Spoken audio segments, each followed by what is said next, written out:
Recuerda darle like, suscribirte y activar la campanita. Nuestro oxígeno, la vida en nuestro medio. La vida en nuestro medio. Sobre el turrón, Magdalena, largo proyecto de mar. Nuestro oxígeno, la vida en nuestro medio. Continuamos en diálogo con Camilo Montes Rodríguez, geólogo y profesor universitario, quien está acompañándonos el día de hoy.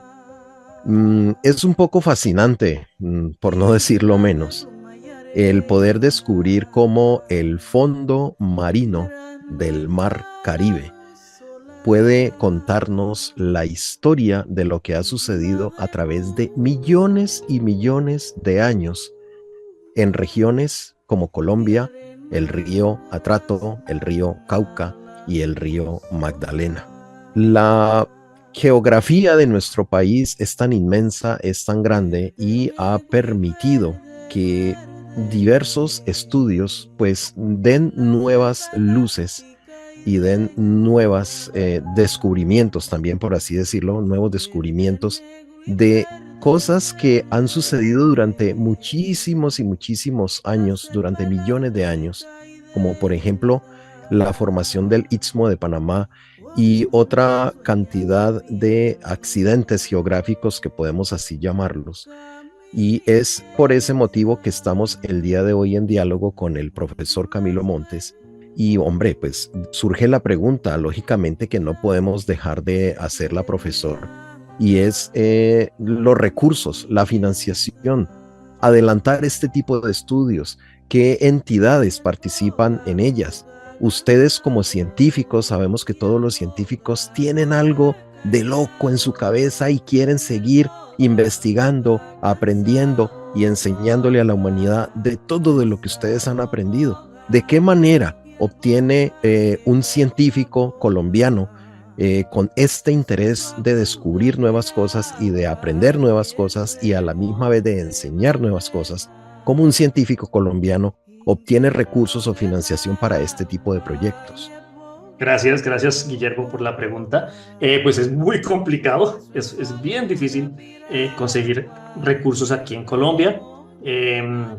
Al final de la primera parte les estaba comentando acerca de los gastos de publicación, pues que digamos me parecen injustos para el sur global.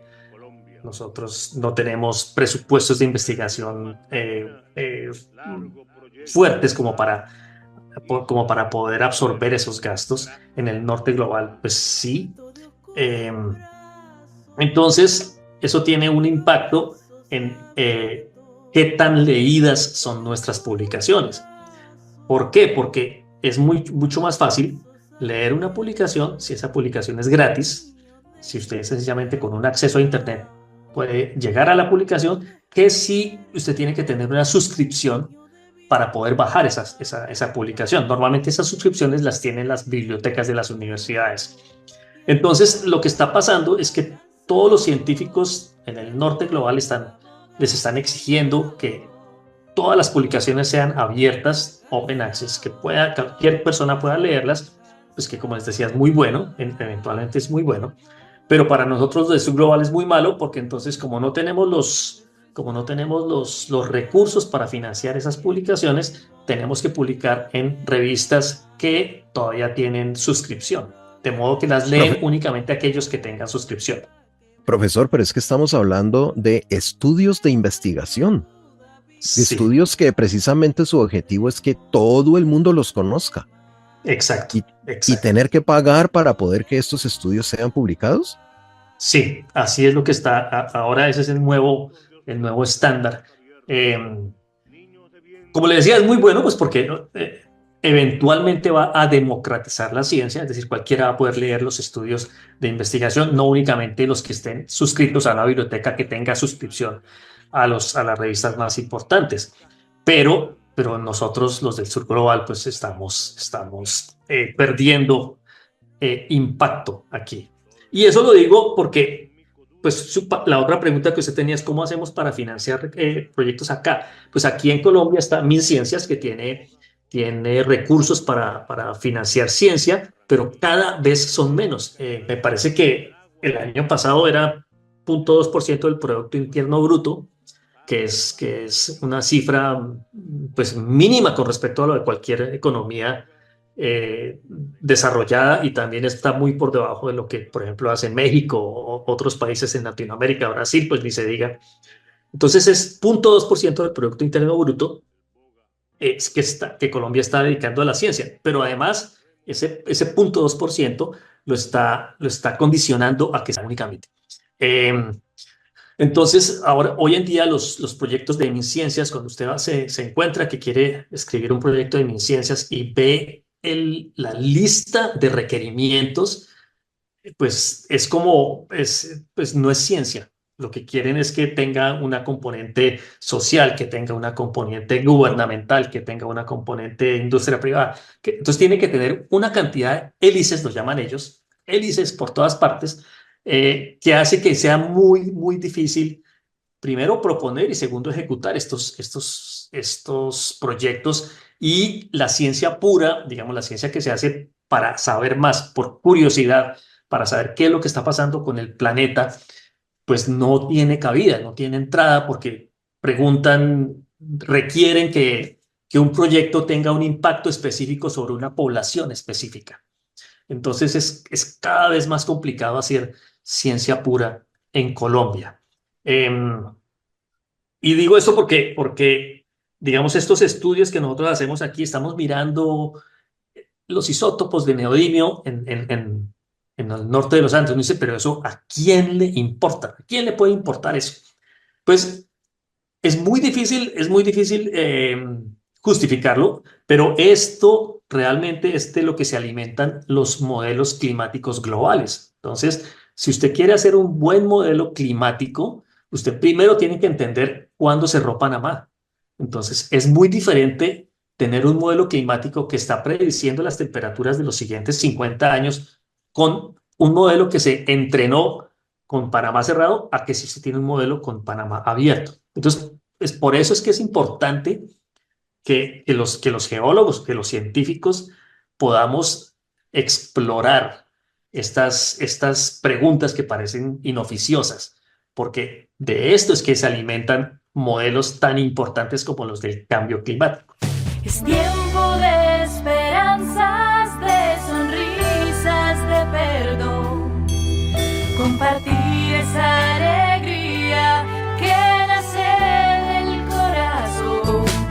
Es Navidad, a disfrutar y en familia celebrar. Regalemos el abrazo que hacia los sueños volar. Escucha nuestros programas en formato podcast en nuestro portal www.caliradio.co. Profesor, hablemos entonces acerca de cuáles son esas implicaciones que tienen estos descubrimientos para nuestra comprensión del cambio climático y los ecosistemas marinos en el Caribe. Muchas gracias, María, por la pregunta. Entonces, el cierre del Istmo de Panamá, pues que tiene relación con este estudio que estamos publicando estos días. Como decía, digamos, tradicionalmente en la ciencia se piensa que es hace más o menos 3 millones de años. Nosotros en el 2015 dijimos, no, eso fue hace 15 millones de años, pusimos nuestras evidencias, y eso es importante porque hay varios procesos globales que se piensa que son el resultado del cierre del Istmo de Panamá. Uno de ellos, digamos, el más importante para lo que estamos hablando en este momento, es la glaciación del hemisferio norte. Hace más o menos 2.7, 3 millones de años hubo un evento glaciar en el planeta. Es decir, el hemisferio norte sobre todo se cubrió de hielo. Los grandes glaciales se extendían hasta el norte, por ejemplo, de Estados Unidos, cubrían buena parte de Europa, de Siberia, había hielo por toda parte. El trópico también se enfrió, no sabemos cuánto mucho, pero también se enfrió. Entonces todo el planeta se enfrió hace más o menos 3 millones de años. Y una de las explicaciones, una de las hipótesis, dice que eso ocurrió cuando se cerró el Istmo de Panamá. Se cierra el Istmo de Panamá, las corrientes oceánicas cambian y el cambio de esas corrientes oceánicas causa el enfriamiento en el planeta. Entonces, digamos que esa hipótesis está ahí y con esa hipótesis se ha tratado de modelar el clima del planeta hace 3 millones de años. Esos grandes modelos acoplados atmósfera, océano, esos son los que se usan hoy en día todo el tiempo para estar prediciendo el clima del planeta en los siguientes 100 años. De modo que de ese entendimiento dependemos para saber qué es lo que va a pasar en el clima del planeta en el futuro. Pero resulta que si usted coge el Istmo de Panamá y no lo pone a 3, sino que lo pone a 15, ese modelo va a ser muy diferente. Entonces, digamos que por eso es que es importante estudiar qué es lo que pasa con los sedimentos del fondo del Caribe y qué es lo que están registrando en términos de isótopos, de composición de isótopos de neodimio.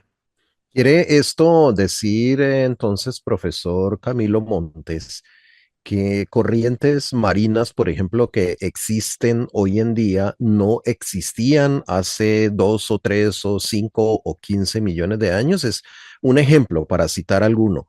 Hay una corriente que viene del trópico, directamente desde el Ecuador, y recorre todo el océano Atlántico y llega a las costas del norte de Europa. Es una corriente que transporta calor hacia el norte de Europa y es por ese motivo que hay latitudes muy al norte en Europa que en la época de invierno no son tan frías como algunas latitudes en un poco más al sur en los Estados Unidos, por ejemplo. Entonces, quiere decir que este tipo de corrientes se pueden decir que son nuevas, son corrientes que no existían hace tantos millones de años y a lo largo de los años han ido cambiando y por ese motivo es que es tan interesante adelantar este tipo de estudios para descubrir este tipo de cosas.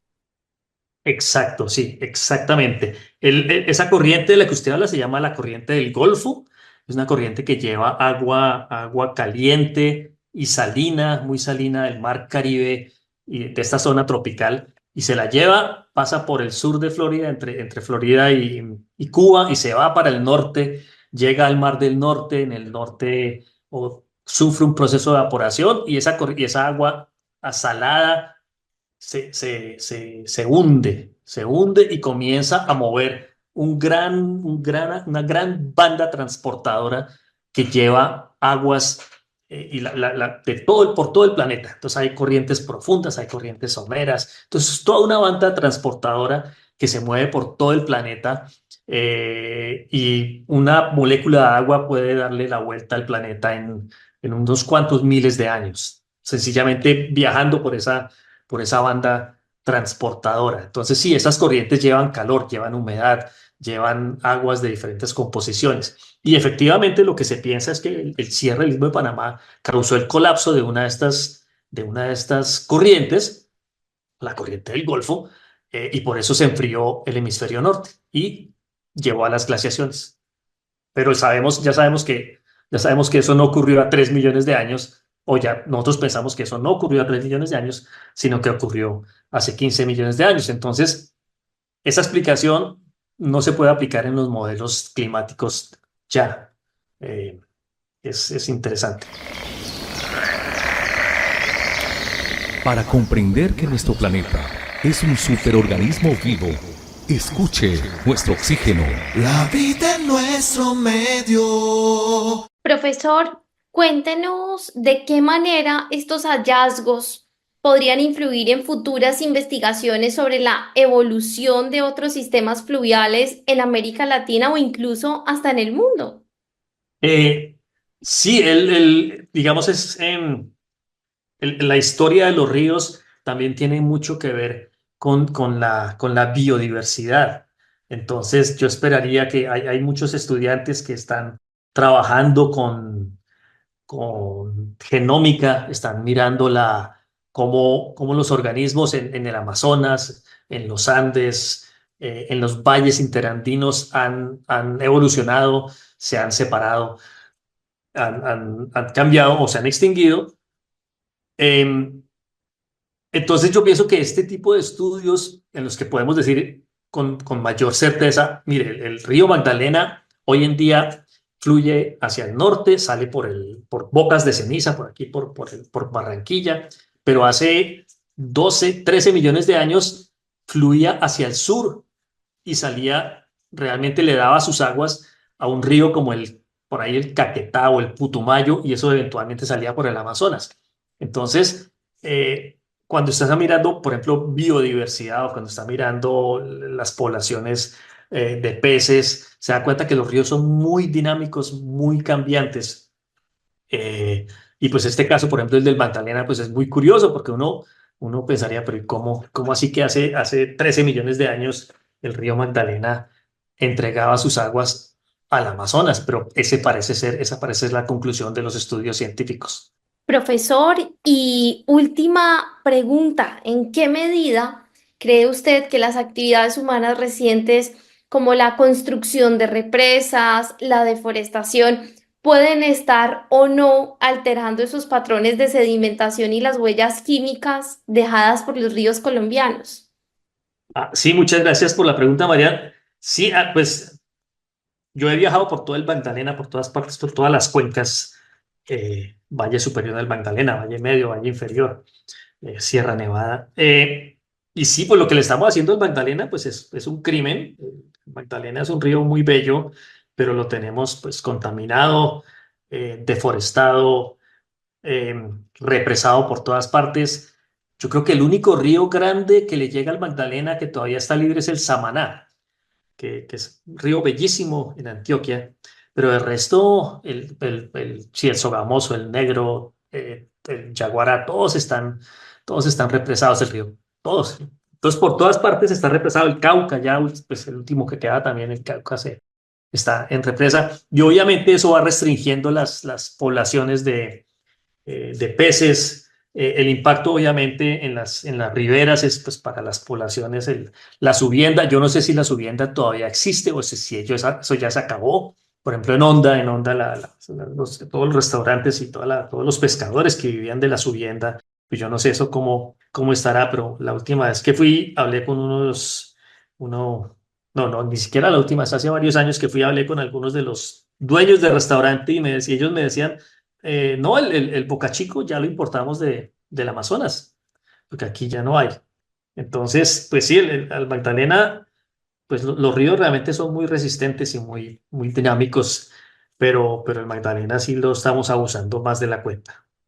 Profesor Camilo Montes, geólogo y docente también de la Universidad del Norte. ¿Qué mensaje le puede usted como geólogo y después de analizar todos estos temas que hemos compartido el día de hoy acerca de los ríos, de los afluentes, de los recursos hídricos que tenemos en nuestro país? ¿Qué mensaje le puede usted enviar a quienes escuchan este programa para que sean conscientes de que debemos de cuidar nuestras fuentes hídricas? Pues, no sé, difícil, pero yo creo que debería ser, sí, todos deberíamos ser conscientes, pues que un río, pues es casi que como un ser vivo, realmente es un ser vivo, se mueve, cambia, tiene parásitos, hace todo tipo de cosas, crece, se desborda. Entonces un río es como un ser vivo, y yo creo que todos debemos entender que los ríos pues debemos dejarlos fluir. También una cosa que no entendemos en Colombia, hay que dejarlos que inunden. Los ríos tienen que inundar sus llanuras de inundación, hay que dejarlos que crezcan bosque en las riberas. Eso sería fantástico. Sí, cuidemos nuestros ríos. Qué bonita esa reflexión, profesor. Y por último, ¿cuál es ese mensaje que le da usted al universitario que en este momento le está escuchando, al chico que va a dejar muy pronto el bachillerato y que sueña con ser geólogo, y al universitario, pues un mensaje también de ánimo y de continuar con esta carrera tan bonita. Muchas veces una de las contras es no se apoya mucho la ciencia como debería en este país, pero también usted nos mencionó rápidamente que pues siempre hay opciones para poder destacar estas publicaciones tan importantes. Sí, pues sí, el mensaje para los estudiantes, los que les gusta la ciencia, los gomosos de preguntarse por qué las cosas son como son, es que, pues sí, si le gusta, si a ustedes le gusta, si es curioso, si es gomoso, eh, y le gusta salir y estar en una montaña o meterse entre un río eh, y jugar con la naturaleza, de pronto la geología es lo suyo. Entonces, piénselo y hay múltiples opciones en Colombia, hay muy buenos profesores, hay muy buenas universidades. Entonces, los geólogos colombianos son apreciados en el mundo en general por su buena calidad. A nuestro invitado le agradecemos y a nuestros oyentes también, y les recordamos las redes sociales: Facebook, Nuestro Oxígeno Oficial, Gaia Tierra Viva, portales web www.nuestrooxigeno.com, www.gaiatierraviva.com, donde pueden escuchar nuevamente este programa en www.caliradio.co. Recuerden que nos pueden contactar a través del WhatsApp al 316-830-6307. Antes de despedirnos, también de despedir a nuestro compañero Guillermo Aguilar, pues recordarle a las personas que pueden acceder a este estudio buscando en la Universidad del Norte, uninorte.edu.co, y allí podrán encontrar el estudio titulado precisamente Estudio arroja nuevas luces sobre el nacimiento del río Magdalena y su huella en el mar Caribe. Profesor Camilo Montes, muchísimas gracias por habernos acompañado aquí en Nuestro Oxígeno, la vida en nuestro medio, el día de hoy. Muchas gracias a ustedes. La vida en nuestro medio, nuestro oxígeno. Recuerden que este programa es producido por caliradio.co, el portal amigo del medio ambiente, bajo la dirección de Carlos Alberto Ramírez y la asistencia técnica de nuestros compañeros Oscar Giraldo y Juan Mosquera. Muchas gracias por su sintonía. La Fundación Nuestro Oxígeno presentó el anterior programa.